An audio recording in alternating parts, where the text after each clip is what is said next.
People keep asking me if I'm leaving. They see me in my car. That spot is a hot commodity over there. Yep, huh? hot commodity.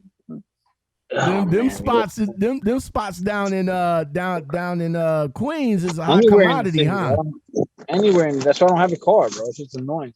And look, you can only park. You see that?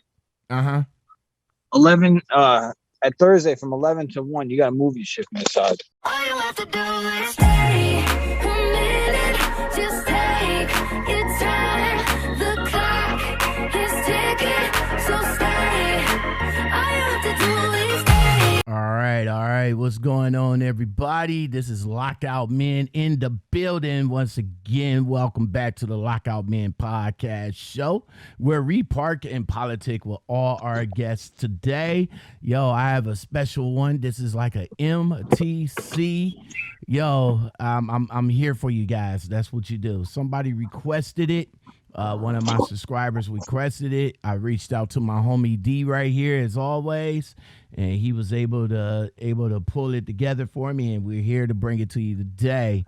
So I am your humble host, Lockoutmen. Thank you very much for being here. I really do appreciate it. And today's special guest is a recruiter from Night Transportation.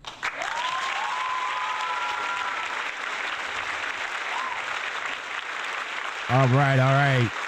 So, Elisa, what's going on with you? How you feel? Great. Thanks for having me. All right. I appreciate it. Thank you for being here. D Nitty, what's going on with you, bro? Chilling, brother. Messy Marvin over here. Sitting in my car. All right. So, Elisa, let's just go ahead and jump right into it. For drivers that's looking for a company to come with, why should we look towards Night Transportation? I don't know. There's been a lot of volatility in this industry. You know, we've seen a lot of companies go, and Night's still here. It's pretty stable. I really haven't seen like what I hear drivers complaining to me about on the phones about losing loads and stuff like that. There's just not as much freight. We don't see that. And I mean, they got good benefits. I mean, everybody in the company has the same benefits, so that's always nice. Right now, if you're an experienced driver, $3,000 sign-on bonus.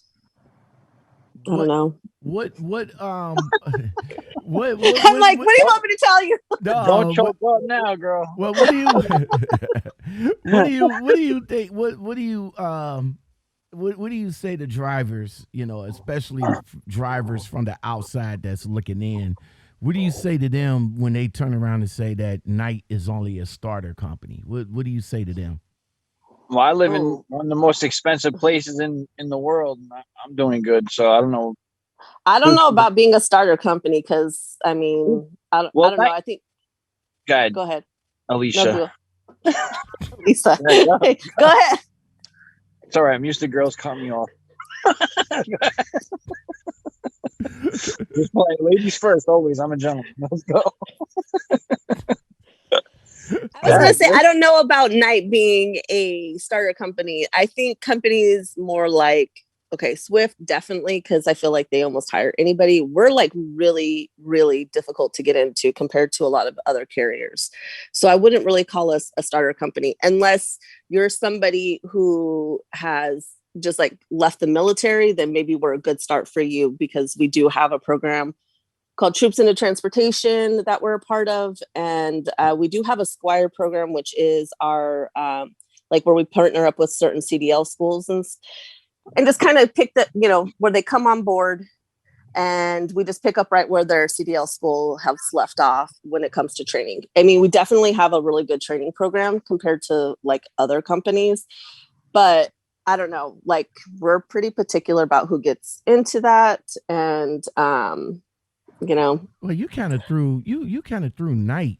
Not Night, but Swift Transportation under the bus there for a little bit, young lady. I mean, we are part of the same parent company. Like we have the same parent company. Night Swift is now the parent company, right? And which is under night umbrella.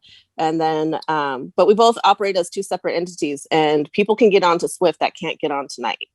And anybody that's ever driven for Swift before that wants to come over tonight, you know, our safety department reviews their safety record at Swift, and sometimes we have to pass on Swift drivers that are eligible for rehire because they don't meet our safety requirements. Okay. What you have to say, D?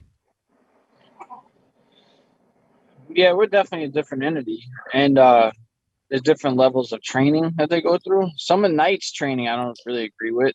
I have to kind of untrain some of the students I get because they do things that I guess the DMV tells them to do, but I don't agree with it. Like certain turning situations, but I work that out when I get you anyways. You know what I mean? But it's hard. Like, how many people I get recruited through you? Like, what? I gave you like 100, and probably like only 10 made it for Night. Yeah, so, that's how hard it is to get in. All right, so D Nitty, give a little. You know, I know everybody know you from my comment session, and everybody know you because you know you're my G and everything. But let everybody know what's your position at Night Transportation, and give a little bit of background about yourself in Night. All right. Well, I'm a certified. Well, I came tonight as a certified trainer with DMV road testing certificate, so I could do all the DMV road testing. So pretty much I work with safety. I work with Jenna, and I work with Alicia. I work with a few other people that do the recruiting and Spencer, a whole bunch of people. So I help with recruiting. I help with recruiting. I train. I do DQP sometimes when I'm in the office. Like I'll help with the DQP, the driver qualification classes that they do.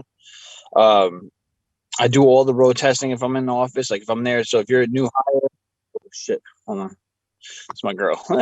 Anyway, so can you hear me still? No. Yeah. Yeah, I don't think you. I don't think your girl will be able to hear you because you're using the speaker on your phone. Can you hear the ring? No, we don't hear the ring. No, we don't hear the ring, bro. It's ringing right now. Okay, then it probably might. Your best bet is probably just turn off the just put it on do not disturb. I can't. She'll kill me. There you go. Now you got it on. There you go. Now you got it on mute. Now I think she can hear you. Also, okay, now you're back. All right. So D. Hold on. Okay. All right. Yeah. So when I do when I'm in the office and there's new people and experienced people trying to get hired, you say you know your shit. Basically, I'm the one that's gonna test you, and I'm gonna see if you know your shit. If you don't know your shit, go right back to the train like you don't know shit. Pretty much. Okay. I've done it to a lot of people. Okay. So let me ask you this, man. You wearing a lot of hats over at Night Transportation, bro. But why not just do you get paid? Do you get paid additional over there for doing all of that? I think Hold on, bro. I can barely hear you. So trainers do get paid additional. But it's not like you think. They have like certain milestones that their drivers have to make. And then they get like a bonuses based on that. But while they're on their truck, it's an extra $100 a week plus their normal pay. Okay, but now let me ask you this: being that D Nitty is walking, and I'm sure it's crappy right about now. Let me ask you this: for everything that he just mentioned that he was doing, do we get paid for that as well? No, I mean, like he said that he refers drivers to a bunch of the recruiters, and he does. I mean, like people, you know, we want referrals. We definitely want referrals. So there is a referral bonus, and it just depends on if it's a CDL school referral, it's a $500 bonus. If it's a Squire program or a rehire for Night, it's $1,000 bonus.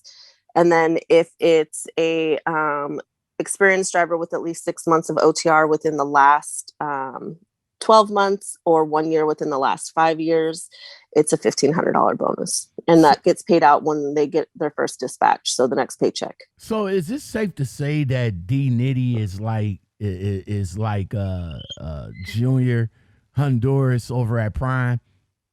What the hell is that? I know. I was like, what is that? I don't know. No, Junior is like Prime's poster boy. So I was just No. saying, yeah, I was just I'm saying not, that. I'm not the poster boy because I don't have the mouth for it. I curse too much. All right, Elisa. All right, so you gave us a little bit of background about Prime. Mute your mic, D, or I'll do it. There we go. Alicia, can you give us a little bit more background about Prime and Prime. I mean, not Prime. God damn it, man! I was gonna say I don't know anything about Prime. I'm sorry, I can't help you. Oh man, I just messed up. My fault. Don't kill me, Prime. Don't kill me. I'm just saying, don't kill me, Prime. Can you give us a little background about Night? Like, how long have you been working there, or how long have you been recruiting for them? A little over 2 years. Oh, okay, so you got you basically know your stuff from what you tell drivers and all like that. You're not that type of recruiter just to get them in the seats, right? So that's one thing I really don't like is the recruiters that just get them in the seats, because that's a hire that's not going to stay. Exactly. There's people who use, tactics like bait and switch, promise them the world, and then don't deliver. And that person is just going to jump ship the next time somebody offers them something better. I want to be super upfront and honest with them about what, I can do for them and what Night as a whole can do for them. Because I want it to be a hire that's going to stay. I want somebody who's going to help my terminal grow or terminals grow. It's easier to grow terminal if you have drivers that are staying, because you're not always replacing drivers. All right. So orientation, and I understand with the pandemic that's going on right now. So orientation at Night, I'm sure they changed up the whole whole thing. We did. So how is it for orientation? Like, how long do we do paperwork before we get there? Explain it to us. Yeah. So we start off obviously with an application, and then, your recruiter starts processing the application, making sure that you meet the qualifications, paper wise. And this is all before, like we do VOEs. So once you get a verification of employment, it changes everything that's, pretty much on an application, because you can say that you've never been terminated from an employer for safety and find out later, nope, this employer says they terminated you for safety. Or you say you have no accidents and this employer comes back and says you have 5 accidents. But that's just, how we start the process. Once you get into a status where we're confident that you're going to be able to get hired on, we put you into DQP, like he said. And DQP stands for driver qualification process. And it's just our term for orientation. Once you get put into that, you have a whole bunch of pre-hire documents that are sent to you for signature on the 10th Street portal. And then you're set up for an online a bunch of online modules in a platform that we call Night University or Night U. And depending on if you're an experienced driver or an inexperienced driver, you get set up with different tracks of modules to do online.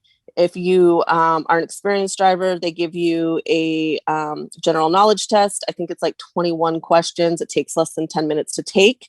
And if you pass it with an 80 or above, you get a track of courses for your online portion of orientation. That's only 12 classes or 14 classes. Oh.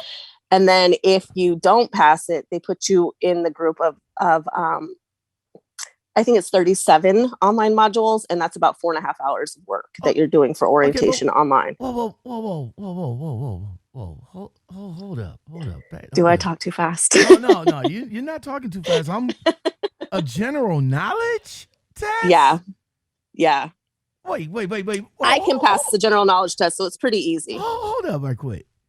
A general knowledge test, the same test that we got to take to get our permit test?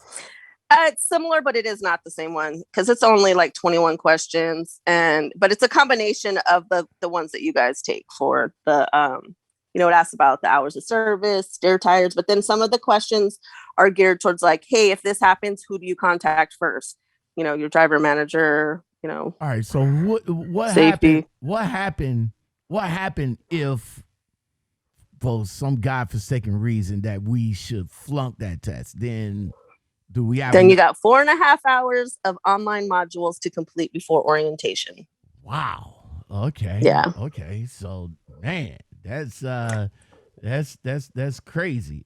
D, you can go ahead and unmute your ass to unmute. Bro, tell me about this. Tell me about this orientation from your point of view, bro. I mean, did you have to do all of that when you came in? How long you been working for Nike, by the way? I think 5 years. I'm in my 5th year now. At the end of the summer, I'll be completed with 5th into my 6th year for Nike. Okay.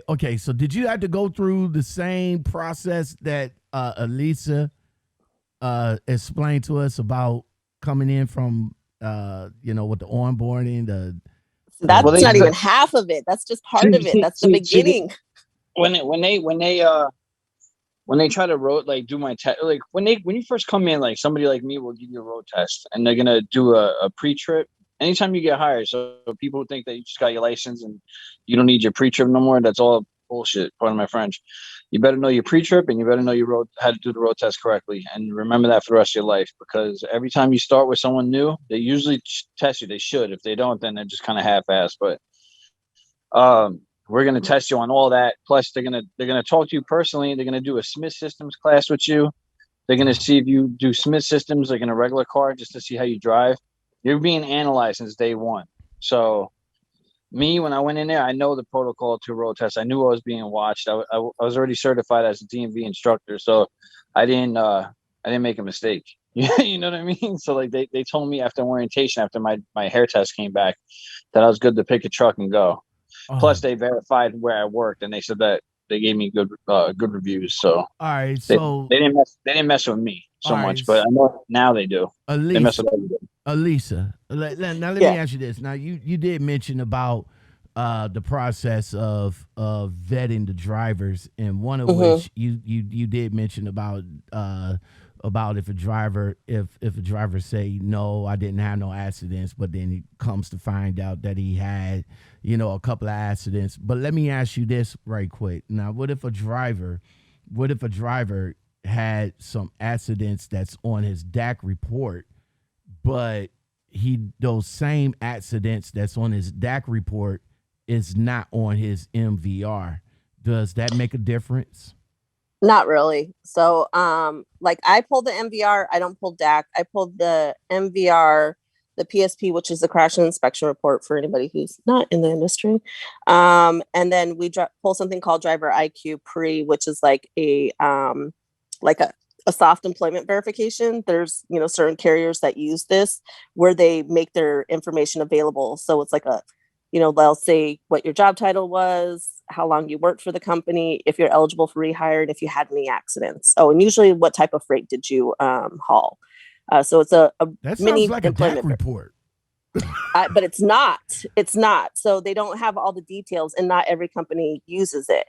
It's pretty much to help like lessen their HR departments, being bombarded with VOEs all the time. So if a driver, if a driver like on the report, and this is what the PSP report. What is that again? What's the crash and inspection report? So that's going to have like DOT reportable accidents on it, and then any type of violation that you had when you did an inspection, or that would be more like a warning versus a ticket that will show up on there.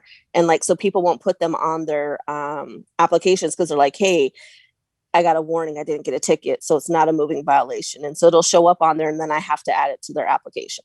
And they hate when I have to do that. Like, but it's not. I'm like, but it's right here on this report, so it is. All right, so I got a couple of scenarios for you real quick. So one scenario, a driver kind of like got into a rear end accident on a major highway. The truck, let's say that the truck ahead of him short stopped, which forced the driver behind him to rear end them. Let's say that the report, the driver that rear ended didn't get no ticket, and he was at the time found that he was not at fault for the accident, but the accident is on the report. Do you guys? That's one scenario. So I want your No fault accidents don't count. Yeah, I want your. They still have to go on their application though. And so the one thing that we ask, so like it's going to show up on the PSP, right? But on the PSP, it doesn't say anything about fault. So when you're adding it to your application, you have to make sure that yes, it is DOT reportable. No, I was not at fault. No, I was not ticketed. And then in the description, kind of describe what happened. If it's within the last 3 years, our safety department is going to ask for a copy of the accident report, because that's the one that's going to show how much damage was involved, was anybody injured, and who was at fault. Okay. And so they want that. But they'll want you to add whether it's an incident or an accident. So when drivers are new drivers, and they have an incident where they back and they hit, the yellow pole.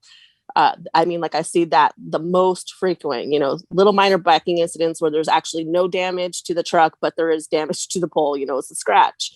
But a lot of companies report those as accidents. And so drivers like, I didn't know that was an accident. Okay. Our company, anything with a dollar amount of $0 to $2,000 is considered an incident. Anything of $2,000 or over is considered an accident. Okay. Now, second scenario, cell phone tickets. I talked to a young lady. Now, she didn't get a cell phone ticket in the truck, but that's a question as well too. So she didn't get a cell phone ticket in the truck. She got a cell phone ticket in her own personal car. Yeah, it still counts. Yeah. So cell phone tickets. Okay. So of course that shows up on the PSP as well, right? Yeah. It'll show up on the PSP if it's in like when they were getting in an inspection or something, right? Yeah. But it should show up on their MVR. If it's within the last 6 months, it's going to be something that we wouldn't be able to hire somebody on for. It's considered a major moving violation. Okay. All right. So orientation, they still in the orient. How long is the orientation? So that online portion, okay, it used to be 3 days. Mm-hmm. So that online portion now cuts out 2 of the days, kind of, because we still send you to go get a DOT physical. We do a functional capacity exam. We do a sleep apnea screening, just, the regular stop being questionnaire. And then, that can be like another hour of a day, or if the clinic is like full, then you're there for a couple of hours waiting. But we try to get all that done, and your drug screens, like, they include both hair and urine. So what was that? No, not you. I was talking to my mom came into the. Oh, no, I'm sorry. That wasn't for you. My mom came into the picture. I was like, what? What did I do? No, my mom came into the picture. She was waving at me, and I was letting her know. Hey, can I have that? Don't worry about it. Too? Just kidding. Oh, well, bring it here, please. All right, go ahead. Continue, Alyssa. Okay, so then you are doing the drug screens, the physical, all that fun stuff the day before orientation. Thank you. Then orientation itself is all the stuff that Dee was talking about, right? The Smith Systems training, your road test, pretty much going over a bunch of things that are, proprietary to Night. This is the way Night does it. Weight restrictions. Yeah. And then just, basics that everybody should be going over in orientation. And then after everything is done, you're just waiting to get your driver code. And if you have to go out with a trainer, get assigned your trainer. If you get to just roll, then you get your truck and you roll. All right. All right. So, man, you say it used to be 3. This sounds like a week. No, that's why a lot of it's online, and those modules, they sound like it's like intense. It really isn't. They're like between 3 and like 15 minutes. So with the drivers, potential drivers is coming in, they should know that they should know that it's a lot that they got to go through before they even can be considered driving for Night, or just a lot that they going through so they understand what they need to know for driving for night? I think Yeah. both. If you know what you're doing, then you're gonna have no problem. It'll be easy. But if you don't, you're gonna find out you don't. You know what I mean? All right. So as far as the paperwork goes, you say like 20%, 30% of the paperwork is all done online. Well, all of the paperwork is done online. There's like hardly ever anything that you have to do physical when it comes to signing paperwork. Okay. We put it all into portals for them to sign. Okay. How long have you guys been using 10th Street Driver Pulse? I'm not sure, to be honest. It was there before I came on board. Okay. All right. So as far as the pre-employment, as far as the pre-employment screening with night transportation, what should we be looking forward to? Peeing or the hair follicle? And we know Both. we know D don't have no hair on top of his head, bro. Doesn't matter. We'll take it somewhere else. Yeah, we will. We'll find They it take it if from there my is anybody. armpits. Yeah. Beards, armpits. I mean, we've had people who've had to get it from, their genitals, everywhere, like wherever you have hair. If you have enough, it's a cotton ball sized amount that they have to have for the test. If you're somebody who does not have hair just naturally, like because you have alopecia or whatever, you have to get a doctor's note stating that you actually have alopecia and you don't just shave your entire body. And then they safety makes adjustments to our testing procedures for them. How many people? Because I'm sure that you guys get like a gang of people that calls in and comes to the onboarding. But how many people since you've been there, Alicia, for the last 2 years? How many people you seen that was let go because of the drug test screening? Oh God. Last week, I want to say for the team that I'm a part of, there was 4 people. Wow. Yeah. And I don't know why they think that it's not going to show up. Like one of the questions is, when was the last time you used illegal drugs? Right. So so if they tell us that they've never done drugs and they pop positive, you're like, okay, what else did you lie to me about? But we have a requirement. One of it is that if you've only had your CDL for 5 years or less, that you haven't used any illegal substances within the last 5 years. If you've had your CDL for more than 5 years, you can't have used illegal substances within the last 10 years. You're going to know if you're going to pop positive. So they always, how about they just always know. I mean, I always tell drivers, because they come in the Facebook group all the time and they be like, yo, what is some quick fix? What is I've been smoking weed and all like that. What is some quick fix that I can miraculously, so it won't show up on my on my drug test and all like that? But I keep telling be clean for the next 6 months. I keep telling people like, if you're going to get into this, you're going to have to stop like right now.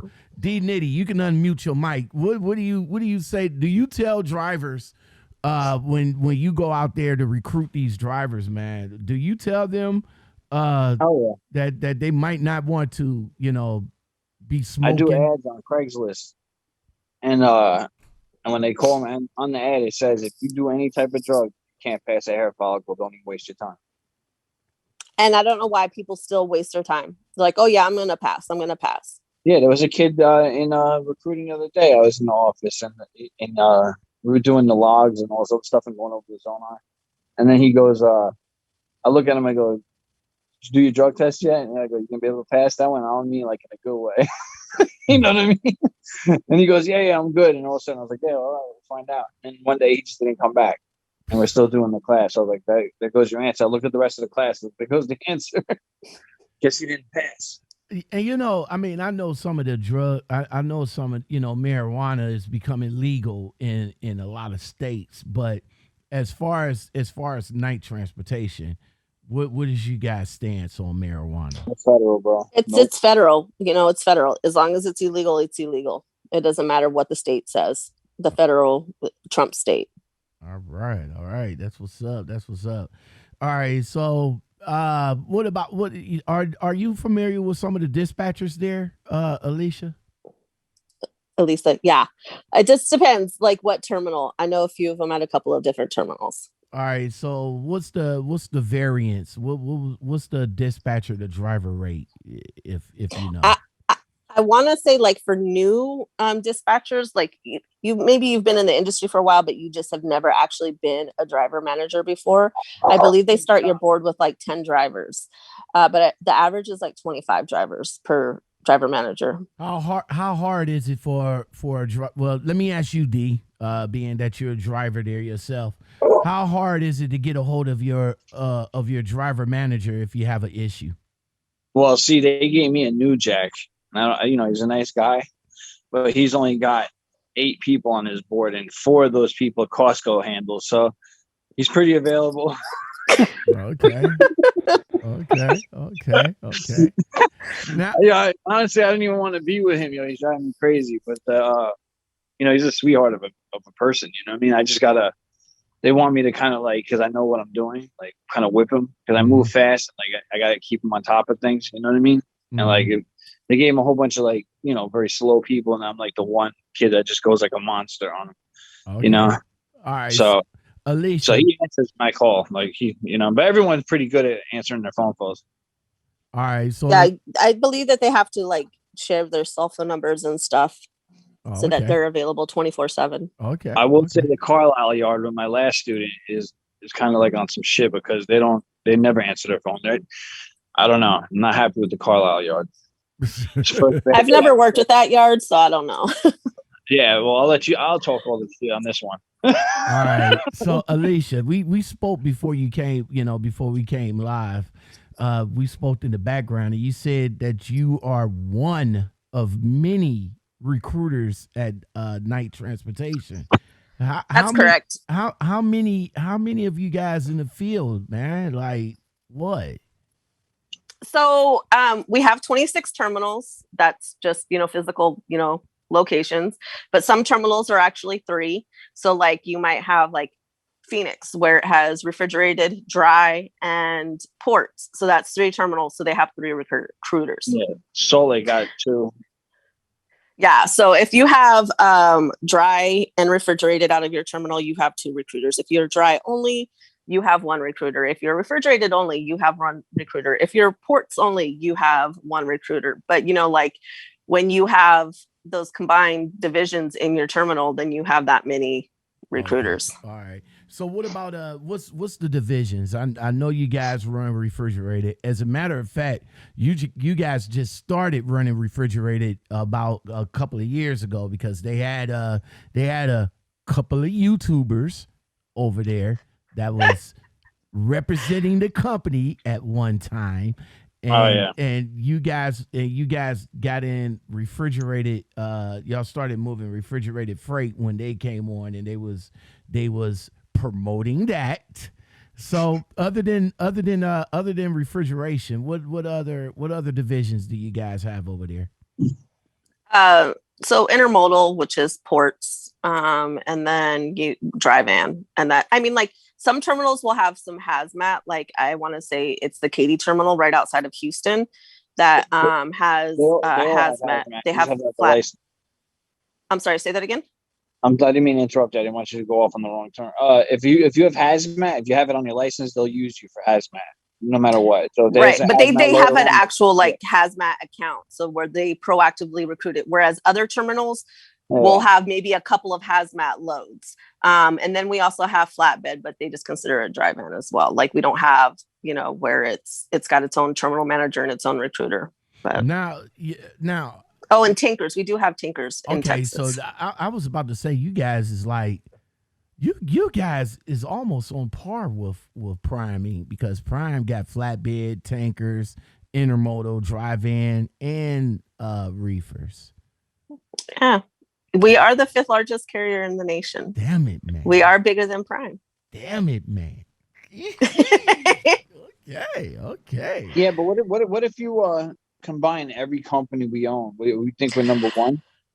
No, that is combining all of the companies because it's still under the same umbrella. So it's, So who is the Night biggest? Transportation, Swift Transportation, Bar None, Abilene Express, and Cold Trans. Whoa, Abilene whoa, Motor wait a Express. minute. Central Oh, Refrigerated. see, this is something that a lot of drivers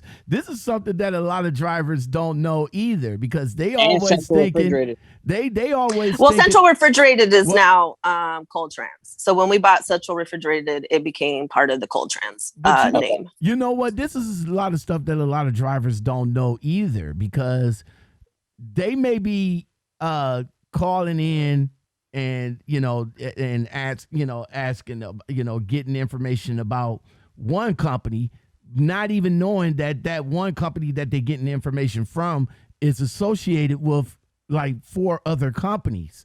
I And just now- realized that Abilene, Bar None, I knew Swift just through the Everybody knows media. about Swift, right? They're but like, but nobody else knew about, like, when I call Wheels on Abilene. wheels. Well, hold on, right quick. I did not know, like, what Abilene.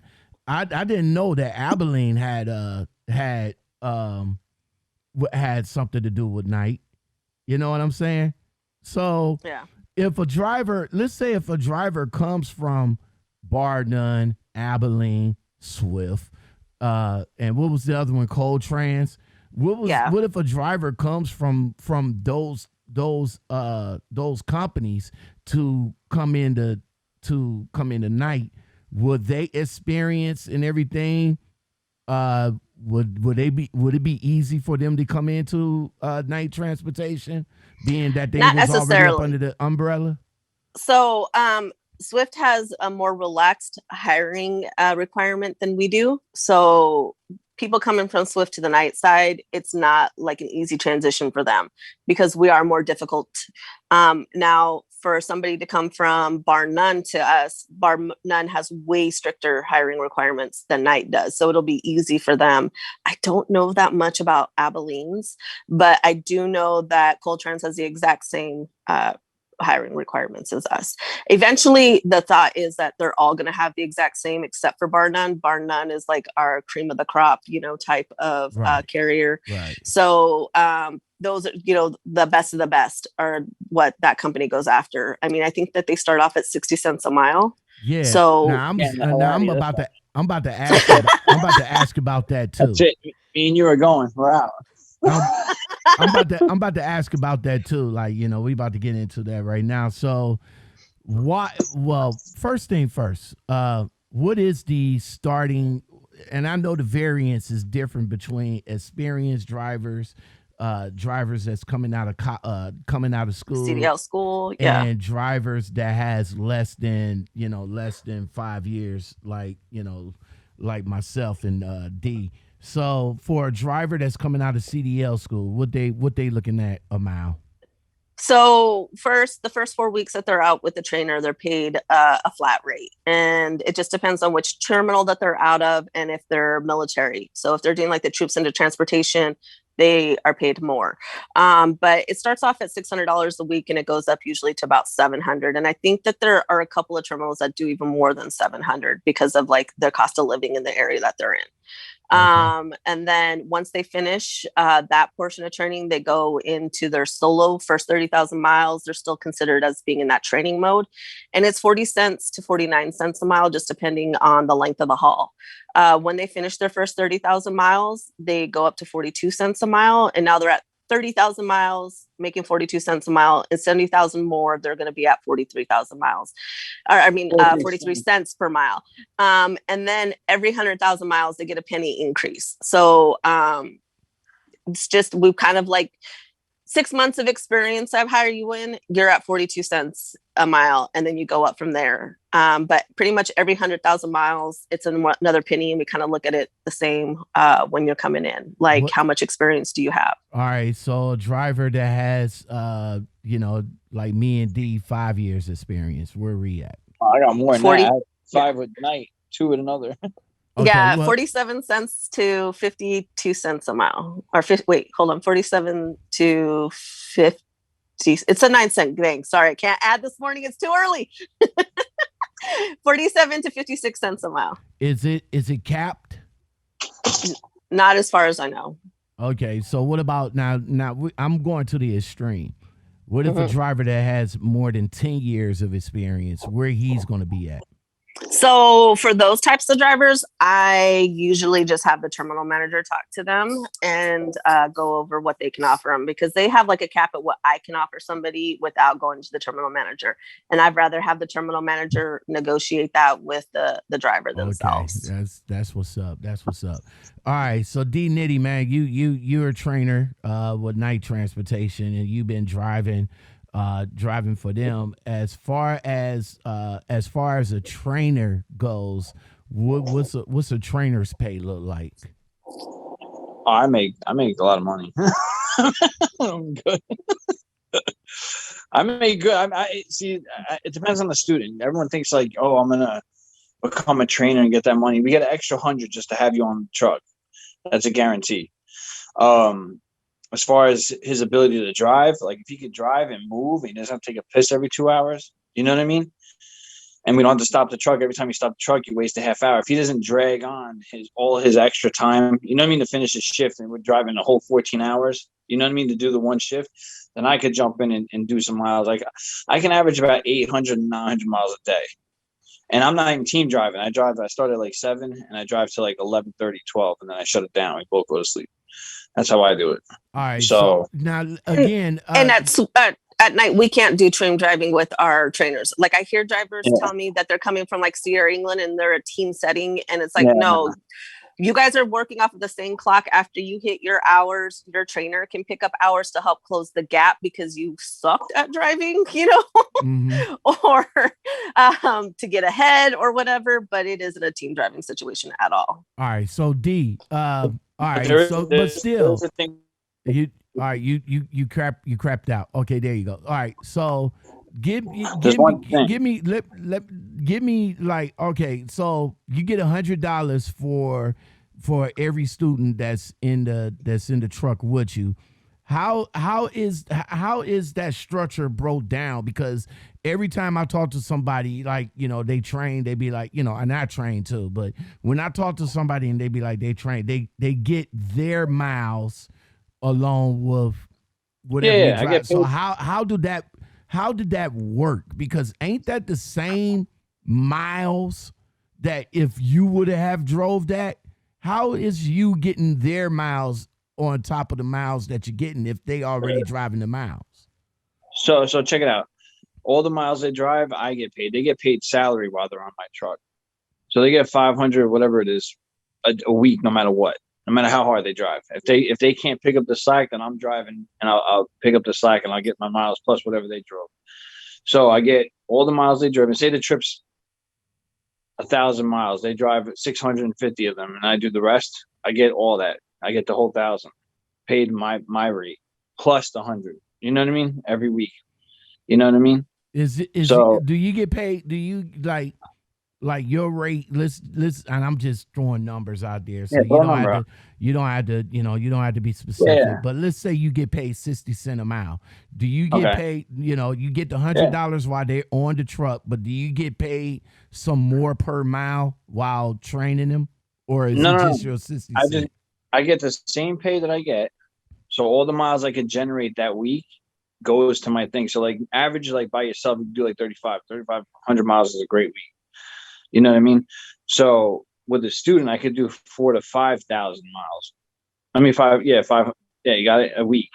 So that comes out to a serious amount of money. You know what I mean? Plus the extra 100. And then when they graduate, once they get done with the 30,000, I get 500. If they stay with the company for a year, I get another 300. Oh, okay. So if you keep banging people out every month like I do, like you're getting bonuses pretty much every month when it comes back around. Now, you know what I mean? Plus safety bonuses and all this other stuff. Now, D Nitty, tell the people about what type of trainer you are, man, because there's some garbage trainers out there, though, for real. Well, Jenna can tell I train a lot of people for this company.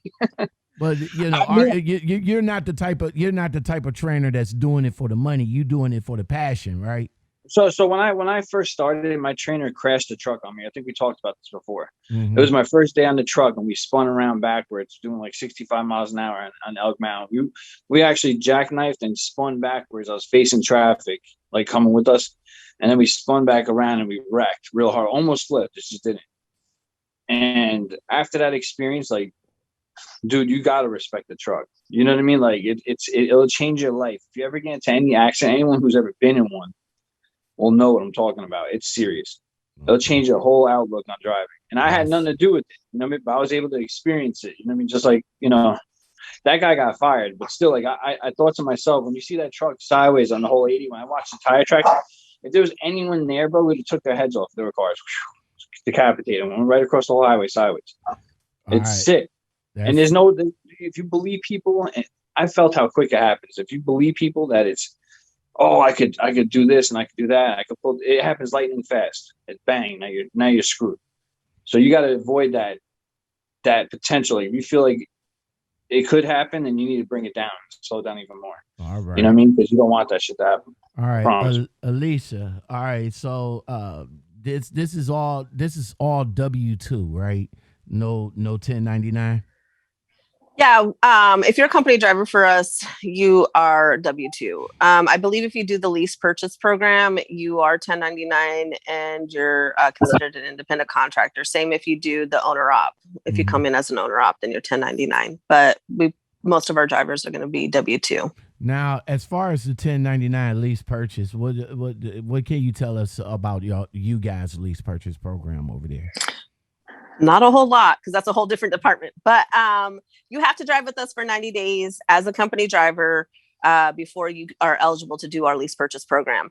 It's no money, or I think it's $500 down, and there's no credit checks. You're picking from trucks that Knight has owned and maintained. So, you know, it's not like, I don't know, a vehicle that wasn't properly cared for. The reason why they have you drive for 90 days for us is because if you default on your loan, the truck isn't making money, the company isn't making money, you aren't making money, right? So they want to make sure that you're able to hit certain metrics because it is expensive to do a lease purchase program. And if you're not making the right number of miles, it's just not a good situation for you to be in. And now you have debt and you defaulted on a loan, and now you're leaving the company because you can't afford it, and it's just a bad situation altogether. Now, you know what? I you know, my outlook on leasing has changed over the last couple of years, and I just feel that for drivers that's interested in going into leasing, make sure you do your research, make sure you do your background. But to me, I honestly think now that leasing is what it is for you to get in, make your money quick, and get out of it. That's what I think. Yeah, that's if you're doing, like, because I hear that a lot of companies will do like a 6-month lease or a year lease or whatever. Ours is a lease purchase, so the intent is that you're going to own it at the end. All right. So what's now Knight Transportation? You know, you guys do offer a sign-on bonus. What is it? So if you're an experienced driver with at least 6 months of OTR experience within the last 12 years, or not 12 years, I'm so sorry, 12 months, or 1 year within the last 5 years, it's a $3,000 bonus. If you are what we call a Squire driver, it's a $1,500 bonus. And if you are coming out of a CDL school that is, so same with Squire, if you're doing Squire and it's a CDL school that we're partnered with, or if you're doing our CDL school, it's $1,500. It is paid in the first 90 days for experienced drivers, $500 after first dispatch, $500 when you hit 30 days, $1,000 when you hit 60 days, and $1,000 when you hit 90 days. Okay. For those CDL and Squire drivers, once they are driving solo, it's paid out over the first 4 paychecks, $500, $500, $250, $250. Okay. For D-Nitty, for drivers that's referring drivers, what's y'all cut? Oh, I get, what is it, 1,000 for the new guys, and then it's 1,500 for the experienced. Okay. Yeah, unless it's CDL school, then it's $500 for CDL school. All right, that's what's up. We used to not do a referral bonus for CDL school, so that's new. All right. Yeah, that's cool. So what other things is paid out to the driver? Holiday, detention, layovers? So we don't have holiday pay, which sucks. It sucks for recruiters too, because they only count like 3 holidays a year. I mean, I don't really know how many it is, but they want us to work every single holiday. Let's see. There is detention pay, there's layover pay, there's breakdown pay. It's not the same across the board. Some terminals have it negotiated at different rates than what's like the company standard. So you just have to talk to your recruiter about what is it going to be out of your terminal. And then you asked me another one. I don't remember. I'm so sorry. Oh, I don't take breakdown pay. now this Oh yeah. Oh, breakdown pay is only if they don't have a loaner vehicle for you to use. If they have one and you decline to use it, you're not getting breakdown pay. So I got this. I got this other question for you, Lisa.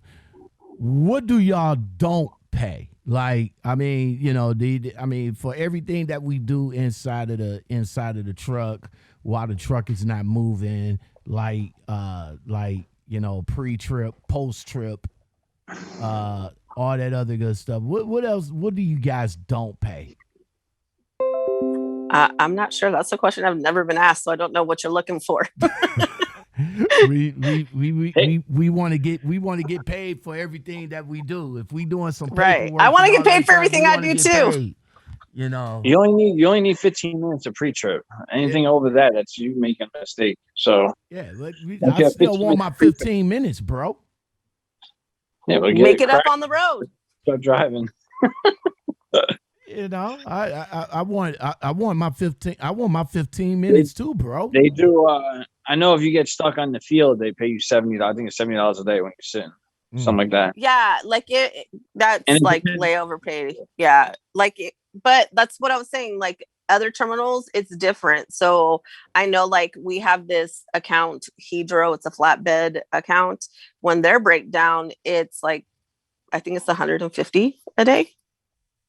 So, I mean, it's not like the greatest still, but you get paid more. Okay. All right. So let's talk about the equipment that you guys got. And we already spoke on how many miles, but it's not feasible. You know, you guys don't we don't see 3,000 miles every week. There's always some change. Yeah, we always sit down. We always waiting. So there's, you know, when a recruiter be like, yeah, we can offer you 3,000 miles a week. You know, you got to shrug your shoulders on it and be like, I don't like that. We have a report that tells you exactly what the average number of miles a terminal is doing for their drivers, like is able to offer. So, yeah, I mean, you can just ask your recruiter how many miles did, you know, and it's a 4-week average. So it's the previous 4 weeks. So you could literally ask your recruiter, what's the average number of miles that this terminal has, you know, produced for their drivers in the last, you know, 4 weeks, and they'll tell you. Or if they tell you that they can't tell you, then they need to learn how to run the report. It's really easy. It's just clicking a button. If you don't touch me, I'll get it. Yeah. So like before we had this report, you know, it's something that you'd have to talk to your terminal manager about. And if you know, don't have a good relationship with your terminal manager, they're not going to be sharing that with you. But typically we can offer you between 2,500 and 3,000 miles a week. That's just kind of like the average across the board. But the big thing is we're non-forced dispatch. So if you decline a load, I mean, that's cutting into the number of miles you're going to be able to hit that week. All right. How often can we get home? So pretty much across the board, anywhere from 7 to 10 days, pretty much like on a regional route, any terminal can do. 10 to 14 days, any terminal can do. Shorter than that, it just depends on like what they currently have available. Like if they have like triangle type routes where, you know, say local. Like, yeah, or they have local where you get to be home daily, or like local where you're just driving within, say, like the state of Texas. You know, you might be out 5 days and home too, because Texas is huge. And they also have something like that, like on the West Coast, there's the I-5 corridor that just runs up and down I-5. And that one's considered out PCA. 5 too. Do what? So they got PCAs daily. You go home every day. Oh, yeah. Yeah. So, yeah, you have some like, but not every terminal has local, you know, so it just depends on the terminal. All right. So what the equipment that you guys have? Kenworth International, Volvos, and Freightliners. That's the 4 trucks that we have. The oldest truck on any one of our fleets is going to be a 2017, and we have very few of those left. The newest is 2021 right now. In June, the 2022 start rolling out. So we'll be having those hitting Now, our fleets. What would I got a 2017. I need my new one. what would be what would be the trucks that the potential driver would get into? That's the question. So it's literally those. What most terminals, I don't know about all of them because I haven't worked with all of them, but majority of the terminals allow you to pick from whatever's currently seatable that's on their fleet. Oh, okay. What's the amenities in the truck, man? Some trucks have fridges. Some trucks they don't have fridges. They have mounts and stuff, depending on what year it is. I think the newer ones all got fridges. Yeah, all the new ones do. Yeah, so but I don't. They're small. I mean, I'd rather have my own fridge and have the space instead of the fridge. That's just me. Okay. They come with TV mounts, so you can mount your TV, cable hookups, CB hookups. What else? Just the basics. It's pretty much basic with just the bare extras. Very little extras. What about that makes sense? Now I know night. You get inverters too. I know night transportation, I know you guys big mega carriers, so of course y'all have cameras inside and outside the trucks. Oh. No, they're just forward facing cameras. Oh, okay. That's what's up. I don't play that shit. All right. Some drivers like to sleep naked. We don't want to see that. You say you don't want to see that. You definitely don't want to see that. Once that clock's over, they're not supposed to be able to look at you no more. And a lot of companies, it is illegal. They could get sued. So that if you're over the road and you have cameras facing in, and when you're on your own time, when that clock's off, that's your own private time. You want to run around naked? Because it happened to CR England. I know that when the girl was teaming with her friend, the other girl jumped in the back, took her clothes off, and was laying there naked. And then the dispatch called them up and said, "Hey, you can't be sleeping naked with your partner driving." She goes, "How the hell you know that?" She goes, "We're watching. Everyone's watching from the office. You can't be doing that." And she's like, "That's my personal time. Like I'm off the clock. You're not supposed to be looking." Yeah, so plus you in the back. Instant lawsuit, yo. She won like millions of dollars. She's not even driving trucks no more. Oh, okay, I wouldn't be either with millions of dollars. I gotta look that up, bro. Yo, send me the link on that one, man. I definitely gotta read that one, man, because I'm in the back. That's on my time. Like if I'm in a sleeper, that's invasion of privacy. Ain't that supposed to be? If I'm in the sleeper, ain't that supposed to be my time anyway? Yeah, invasion of privacy, bro. That's exactly what it is. Wow, there's a loan.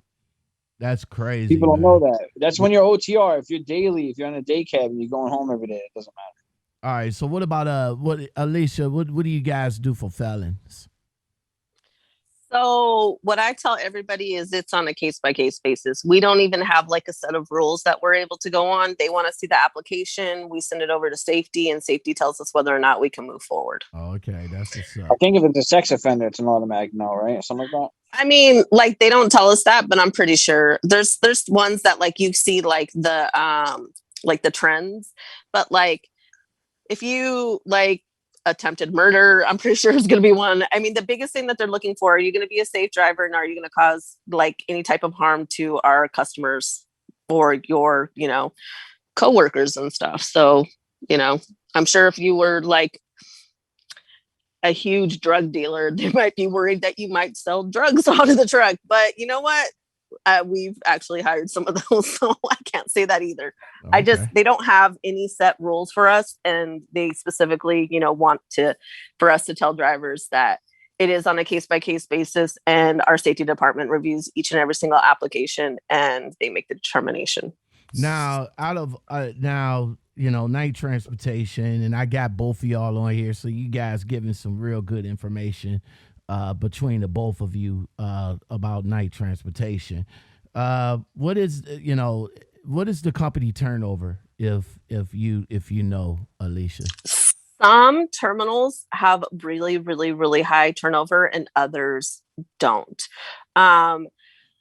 The terminal that Dee works out of actually is one of the ones that has one of the least amount of turnovers in the nation. And I know that they've won awards for it because, that's a brag that, they try to tell us, like, do what this person is doing. What are they doing, to better pre-screen drivers that are going to stay, what is this terminal doing to keep drivers, so They use me as a trainer. That's what.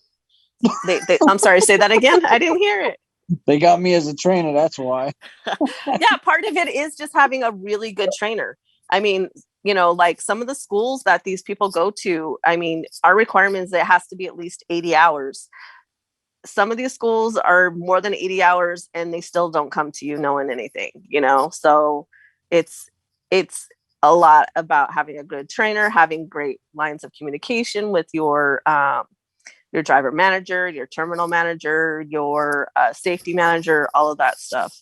Having good amenities at your terminal. If your terminal looks like crap every single time that you go in there, you're not going to feel comfortable when you go there. I mean, most of the terminals have gyms in them. They all have showers that are free, washers and dryers, free internet. Most of them have driver lounges that have TVs and stuff in there. You want to, I don't know, feel welcome when you walk in the door. You don't want to feel like you're a burden on somebody when you come. Well, we got a movie theater right across the street from ours, like literally like 5 feet. Well, hey, I want to thank you guys for coming on. I do appreciate that you guys came on and shared the information about night transportation to get out to these drivers. Alicia, how would these potential drivers be able to get a hold of you to come on with the company?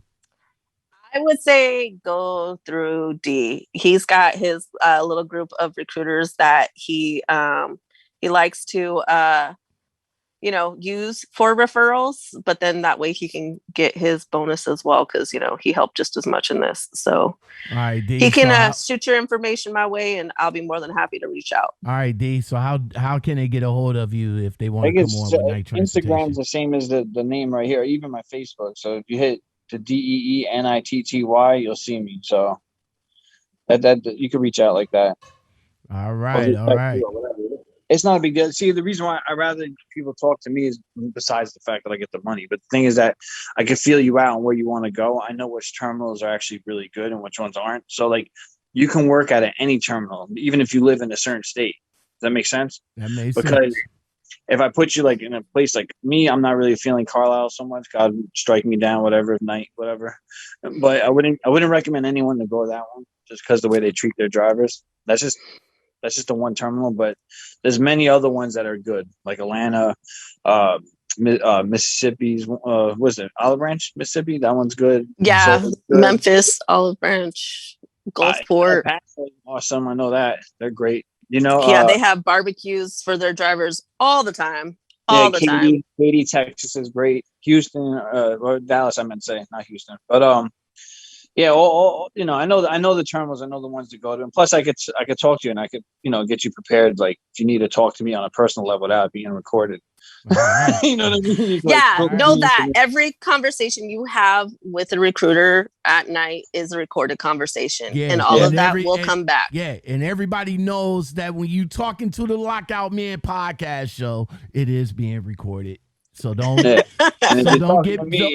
get mad because I get a lot of backlash. As a matter of fact, I did an MTC call to a company called UTL out of Ohio, and he just now sending a comment back after almost a year to talk about, man, bro, how come you put us on online, but gotta know that the 2-party call, I'm just saying.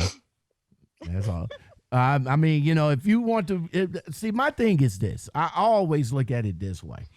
I'm not calling you to bash the company. I'm not doing that. I'm calling you to get the information that I wasn't told when I came out here. Like if somebody was to do what I did back then I wouldn't have made my choices wouldn't have been U.S. Express. You see what I'm saying? But by me coming out here, talking to you, getting the feel for you, what you have to offer, I think it's a win-win. You know what I'm saying? Because somebody will come across my video and they'll see it like, oh, okay, well that, that recruiter, sounds interesting. I want to know more. You know what I'm saying? And that's basically what I'm bringing to the fold for these people. And if you have a issue, then that pretty much tells me that, you have something to hide. You're not being honest. You being vague. You know what I'm saying? Sometimes I'm gonna not lie, we are vague because we don't have the full story, and for me specifically, I don't want to tell you a lie. I definitely don't want to tell you a lie, and I don't want to ever feel like I coerced somebody into doing something. Mhm. I mean, ultimately, we're recruiters, but really, this is a sales job. I'm not good at sales.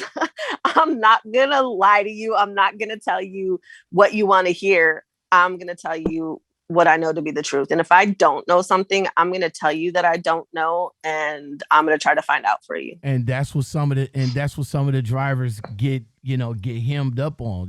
They get told one thing and then they go to the orientation and get told something else. And then when they get with the trainer, they get told something else. Oh, something else. Yeah. So, I hate that. That bothers me a lot. And we're all like kept in one room so you can hear what other recruiters are telling people. And that, like, sometimes I'm just like, how do we work for the same company? How are you telling? And those are the ones that lie are usually the ones that don't make it very long with this company, and they've just worked for a lot of trucking companies, so they're just used to telling people whatever they want to hear. Exactly. Sorry, I didn't mean to talk over you. Now let me ask you. No, you good. Let me ask you this before we get on up out of here because we're running out of time. But Alicia, do you guys in recruiting? Do you guys get like an extra bump up or commission for every driver that y'all bring in? No, we do get bonuses based on certain metrics, but to be honest, they're really hard to get. The bonuses range from $250 to $1,000. Over Christmas time, the bonus was specifically over the number of drivers that you hired, and it was the best bonus we've ever had. But you bonused on every time you hit 5 drivers that you hired. But over Christmas time is the hardest time for us to hire drivers. Nobody wants to leave their company at Christmas time, especially because a lot of companies offer bonuses if you make it through the new year. So hiring a driver during that time is the most difficult time anyway. So that's why they offer you the best possible bonus scenario. But right now you have let's say there's 45 of us recruiters, and each week you have an opportunity to bonus. And there's probably 5 people out of the 45 that bonus this week, and majority of them hit on the $250 bonus. And just know I am not one of those recruiters that bonused. All right. Alicia, one last question I got for you, and then I'll let you go. What are the one and done situations over there? Is Knight a one and done company? You what Yeah, I was gonna say I don't know what one and done means. I'm so sorry. You don't one and done. You get caught doing something, you're done. Oh, you want the policy? Oh. Yeah, I can tell you that. So gotta tell her. So okay, you're working for us and you do this and you're gone. Okay, so first of all, if you put your hands on another employee, you're gone and you'll never be eligible for rehire. If you test positive for drugs while you work for us, you won't be eligible to be hired by any one of our companies.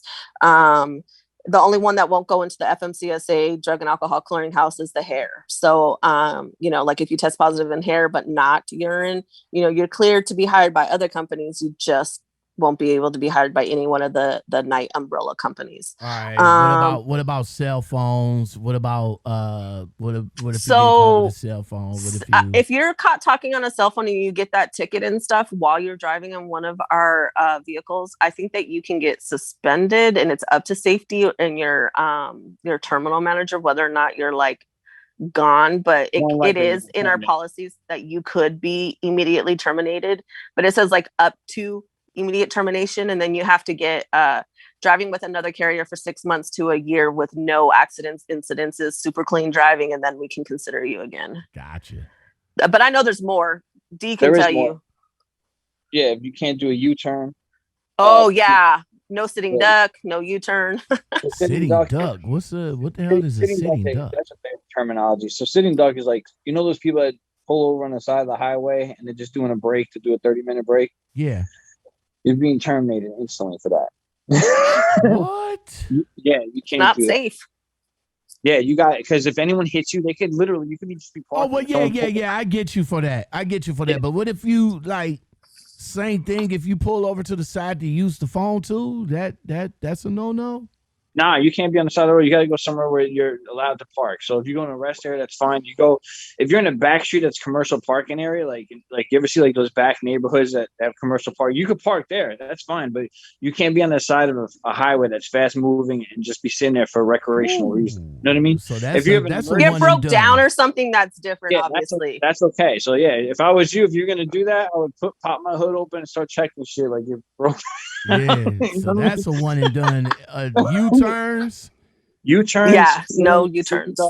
Yeah, and what is it? There's one more. It's 3. If you go over 80 miles an hour if you go down the hill and you hit over 80, you get terminated instantly. Oh, that's a one and done too? Yeah, so if you hit, they let you hit 70, but if you go over 71, then the camera goes on, then you got to get a warning. But if you accidentally let it go over the 80 down the hill, the camera will turn on. It will send it to Phoenix. Phoenix will cancel you'll get paid for that trip, and that's it. And once you get to a terminal, they're gonna make you park. That's it. You're done. Wow. There's nothing that the driver manager can do to your terminal, anything to save you, because Phoenix will automatically cut you off. Gotcha. And that's all right, guys. Well, that's it. I appreciate you guys coming in, Alicia, D Nitty. Oops, wait. One more thing, real quick. If you want to be a trainer, you still there? Yeah, I'm still here. Yeah, I'm still here. If you decide to run a team ship, like basically like, you know, you sleep and let the student drive. If the driver crashes your student while you're sleeping, you get terminated, not the student. Just so you know. Yeah, because you're supposed to be in that seat next to them at all times when you're training. If you're not doing that, you're just not doing your job. You're a crappy trainer. Wow. So if you're a student and you don't like your trainer, he's sleeping, just hit something real quick and his ass is gone. All right, that's what's up. Hey, I appreciate you guys coming on. Thank you very much, Alicia, D Nitty. Thank you very much. Okay. If you guys are interested in night transportation, definitely hit my guy up, D Nitty. He has an Instagram, D Nitty, or Facebook, D Nitty. You guys can also call Night. Do y'all know the phone number offhand that they can give a call to? Oh, Lord, have mercy. I do not. I'm so sorry. I should. It's an 800 number.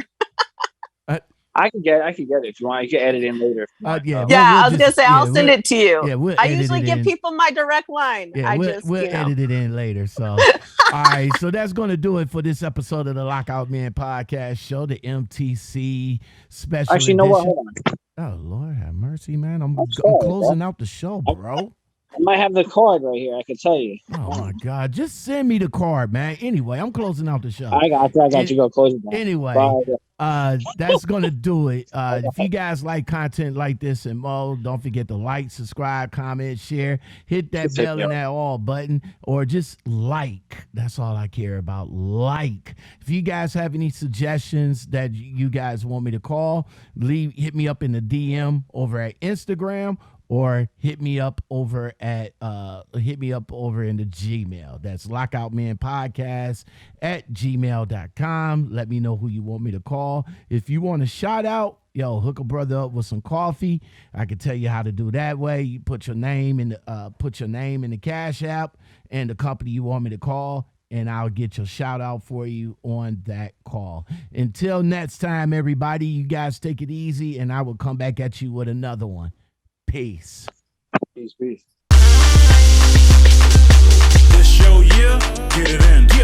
Party over here, get it in. She like a liquor clear, get it in. She get it from a deal, get it in. Make it disappear, get it in. Park it in the rear, get it in. Now make it reappear, get it in. Freak it with no fear, get it in. Pop it in the clutch, girl, get it in gear. Jump on it, double dutch, girl, get it in gear. Drop it, double clutch, girl, get it in gear. Pump it up, butt lift, now downshift.